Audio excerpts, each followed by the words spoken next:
नमस्कार, आदाब भाई। रूबरू करते हैं सबसे बड़ी और सबसे अहम खबर। हम आपको बता दें, उत्तर प्रदेश के नगर निकाय चुनाव का आज अंतिम और दूसरा चरण था।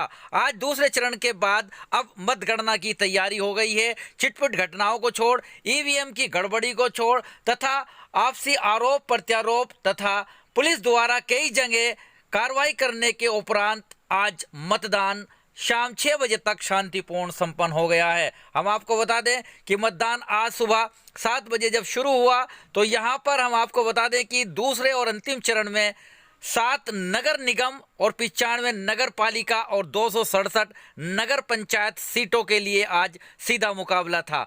मतदान जैसे ही शुरू हुआ तो कहीं ना कहीं से कुछ ना कुछ खबरें आनी शुरू हो गई। कई जगह ईवीएम की गड़बड़ी मिली, ईवीएम खराब नज़र आई, जिसके लिए शासन प्रशासन ने अपने दावे किए और उसको फिर ठीक भी कराया।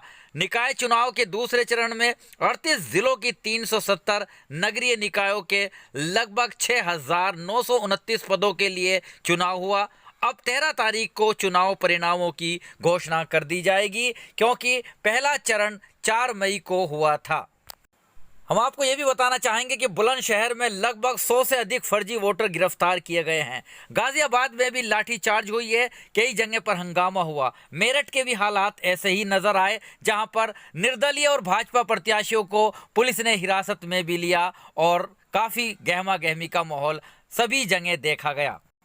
मेरठ के वार्ड 58 के भाजपा प्रत्याशी अंशुल गुप्ता को पुलिस ने हिरासत में ले लिया। निर्दलीय प्रत्याशी सुमित को भी उन्होंने हिरासत में लिया। एक दूसरे पर फर्जी वोटिंग का आरोप लगा रहे थे प्रत्याशी। हंगामे की आशंका के चलते पुलिस को ये एक्शन लेना पड़ा। थाना सिविल लाइन पुलिस ने दोनों को हिरासत में लिया है। भाजपा प्रत्याशी को हिरासत में लेने पर पार्टी कार्यकर्ताओं में आक्रोश फैल गया और उन्होंने अपना दबाव भी बनाया, लेकिन पुलिस ने दोनों प्रत्याशियों को हिरासत में रखा।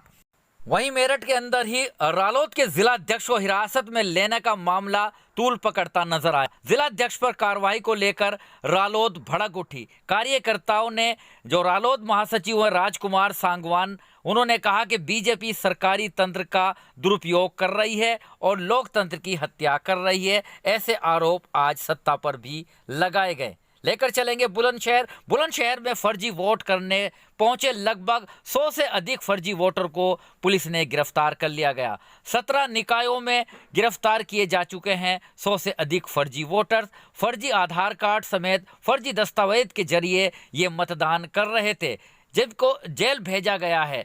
डीएम चंद्र प्रकाश सिंह ने साफ कहा है कि जो भी फर्जी मतदान करेगा उसको जेल भेजा जाएगा। लेकर चलेंगे हम आपको गाजियाबाद के अंदर नगर निगम और लोनी क्षेत्र में लगभग 40 ईवीएम खराब शुरुआती दौर में ही हो गई। 40 से ज़्यादा ईवीएम खराब होने पर हाहाकार मच गया और एक दूसरे पर आरोप प्रत्यारोप का सिलसिला शुरू हो गया। शहीद नगर सहित कई जगह ईवीएम खराब देखी गई। मेरठ के ही अगर सरधना की बात करें तो सरधना में भी वोट काटने पर काफ़ी हंगामा देखा गया। वार्ड नंबर 12 में सैकड़ों वोट काट दी गई। मोहल्ला कमरावाद में लोगों ने बड़ा हंगामा कर दिया। लोगों ने पुलिस पर पक्षपात का आरोप लगाया और यहां पर भी जमकर हंगामा हुआ। उन्होंने बीएलओ पर गंभीर आरोप लगाए। अधिकारियों को मौके पर बुलाने की बात कही गई। अधिकारियों ने मामला शांत कराया। उसके बाद यहां पर भी मतदान शांतिपूर्ण संपन्न हुआ। हम यहाँ ये भी बताना चाहेंगे कि मेरठ में ही कलेक्ट्रेट में एनआईसी ने चुनाव कंट्रोल रूम बनाया था और पूरी निगरानी की जा रही थी, जिसमें एडीएम विद पंकज वर्मा के नेतृत्व में करीब 30 सदस्यीय टीम लगातार मतदान केंद्रों की निगरानी कर रही थी। विकासपुरी कॉलोनी में वार्ड 72 बूथ संख्या 862 में मतदान भी हुआ। वहीं आरजी इंटर कॉलेज में विधायक अमित अग्रवाल ने वोट डाली। मेरठ की बात करें तो एक ही परिवार के लोगों के वोट अलग अलग वार्ड में होने की वजह से वोटर्स को काफ़ी परेशानी का सामना करना पड़ा।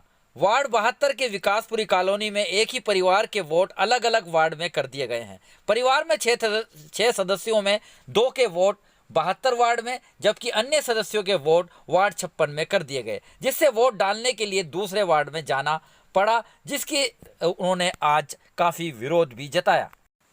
मेरठ में ही नगर पंचायत करनावल में चेयरमैन पद की उम्मीदवार उद्धम सिंह की पत्नी पुष्पा निर्दलीय चुनाव लड़ रही है। उद्धम सिंह की बेटी एजेंट का फर्जी कार्ड बनवाकर बूथों पर जैसे ही घूमने की सूचना आई तो चेकिंग के लिए सरूरपुर थाना प्रभारी ने उद्धम सिंह की बेटी को रोककर पूछताछ की और उनका कार्ड भी चेक किया, तब समस्या का समाधान भी हुआ। इसके साथ साथ मेरठ में सपा से महापौर पद की प्रत्याशी भी मतदान करने पहुंची। उनके साथ सपा विधायक अतुल प्रधान भी मौजूद रहे। उन्होंने भी अपने मत का प्रयोग किया। विधायक अतुल प्रधान व सीमा प्रधान ने मीनाक्षी पब्लिक स्कूल शास्त्री नगर में मतदान किया। वहीं कंकरखेड़ा के जिटोली में ईवीएम मशीन खराब हो गई, जिसके बाद जिलाधिकारी दीपक मीणा व रोहित सिंह सजवाड़ मौके पर पहुंचे और कुछ देर के लिए यहां मतदान प्रभावित भी हुआ है। इसके साथ साथ ही मेरठ में नंगला ताशी पोलिंग बूथ पर भी ईवीएम खराब होने की सूचना मिली। मलियाना के पोलिंग बूथ पर ईवीएम खराब नजर आई। ईवीएम के बदलने की वहां पर कवायद शुरू हुई, उसके बाद ईवीएम को सही किया गया। कानपुर की बात करें तो कानपुर के वार्ड 108 में ईवीएम मशीन खराब। ग्रीन वुड स्कूल के बूथ पर भी ईवीएम मशीन खराब की सूचना मिली। तलाक महल वार्ड 108 के ग्रीनवुड स्कूल में भी ईवीएम खराब की सूचना आज सुबह मिली थी। गाजियाबाद में भी ईवीएम खराब की सूचना मकनपुर के बूथ संख्या 1038 पर मिली थी। मेरठ में मतदान शुरू होते ही कई बूथों पर ईवीएम खराब की जैसे ही सूचना हुई तो आरोप प्रत्यारोप का सिलसिला शुरू हो गया। 515 नंगला तासी, 614 नंगला भट्टू, 29 मलियाना आदि बूथों पर ईवीएम खराब की सूचना थी। वहीं हम आपको बताएं कि आरजी इंटर कॉलेज बूथ संख्या 629 पर वोट डालने को लेकर हुई गहमा गहमी। मतदाता का वोट डलवाने खुद पहुंचे कैंट विधायक अमित अग्रवाल। मतदाता की वोटर पर्ची में पिता का नाम की स्पेलिंग गलत थी, जिस पर मतदान कर्मी और विधायक के बीच कई तीखी झड़पें भी हुई। काफ़ी बहस हुई। बीएलओ की लापरवाही इसको बताई गई है। काफ़ी बहस के बाद ये मतदान हुआ और वोट डाली गई है।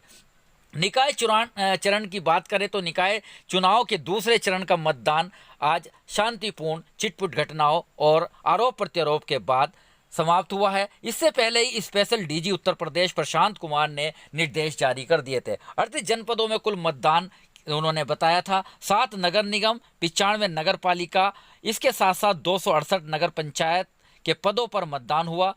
63-80 मतदान केंद्र बनाए गए थे और 19,584 मतदेय स्थल बनाए गए थे। अति संवेदनशील मतदान केंद्र पर कड़ी सुरक्षा व्यवस्था की गई थी। कानपुर के काका देव के वार्ड 30 प्रभात सीनियर सेकेंडरी स्कूल पर भी महिला ने पोलिंग बूथ एजेंट पर बूथ के अंदर जबरन वोट डलवाने का आरोप लगाया। महिला का आरोप बीजेपी पर वोट डालने का बनाया दबाव। पुलिस ने बूथ एजेंट को गिरफ्तार कर लिया था। इसके बाद हम आज मेरठ का रुख भी आपको बताएंगे। मेरठ की बात करें तो यहाँ पर भी आज जो रिजल्ट हैं वो चौंकाने वाले आ सकते हैं, क्योंकि बताया गया है कि यहाँ पर अतुल प्रधान ने अपनी पत्नी सीमा प्रधान को मेयर पद के लिए टिकट कराया था। रफीक अंसारी को टिकट नहीं हुआ था। इसके अलावा कुरैशी बिरादरी के कई और कैंडिडेट सामने थे, उनको भी टिकट नहीं हुआ था, जिसमें साकिब सईद भी मुख्य रूप से थे। आज पता चला है कि जनपद मेरठ के अंदर मेयर सीट के लिए जो है अहलूवालिया भाजपा प्रत्याशी काफ़ी आगे नजर आए, क्योंकि मुख्य मुकाबला अब अहलूवालिया से ही माना जा रहा है, क्योंकि भारतीय जनता पार्टी के सामने जो दूसरे प्रत्याशी थे उसके अंदर समाजवादी पार्टी की सीमा प्रधान थी और दूसरी ओर AIMM के प्रत्याशी अनस कुरैशी थे। तो पता ये भी चला है और सूत्र बता रहे हैं कि मुस्लिम समाज ने इस बार समाजवादी पार्टी पर विश्वास यहाँ पर नहीं जताया है और सीधा मुकाबला यहाँ पर अनस कुरैशी और अहलूवालिया भाजपा प्रत्याशी में हुआ था। हरिकांत अहलूवालिया की जीत पक्की बताई जा रही है, ऐसे सूत्र बता रहे हैं। हालांकि परिणाम तो 13 तारीख में ही आएगा, लेकिन नाराजगी का खमियाजा समाजवादी पार्टी को उठाना पड़ सकता है मेरठ की मेयर सीट पर। बहरहाल निर्वाचन आयोग के दिशा निर्देश, शासन प्रशासन की कड़ी तैयारियों के बाद मतदान दोनों चरण पूर्ण हो गए हैं। अब बारी है मतगणना की बात करें तो आरोप प्रत्यारोप अभी से लगने शुरू हो गए हैं। खतौली के विधायक मदन भैया, रालोद गठबंधन के विधायक मदन भैया ने जिलाधिकारी मुजफ्फरनगर को पत्र देते हुए यहां निष्पक्ष मतगणना कराने की मांग की है। उन्होंने अंदेशा जताया है कि इस नगर पंचायत खतौली और जानसठ में गड़बड़ी हो सकती है। इस बाबत उन्होंने जिलाधिकारी से मांग की है। बहरहाल अब 13 मई नज़दीक है, 13 मई को काउंटिंग होगी, परिणाम आएंगे। तब तक बने रहिएगा और बड़े खबरों के लिए मेरे साथ आरिफ शीशमेली, चीफ एडिटर बार और bench, news in today Lucknow, Muzaffarnagar.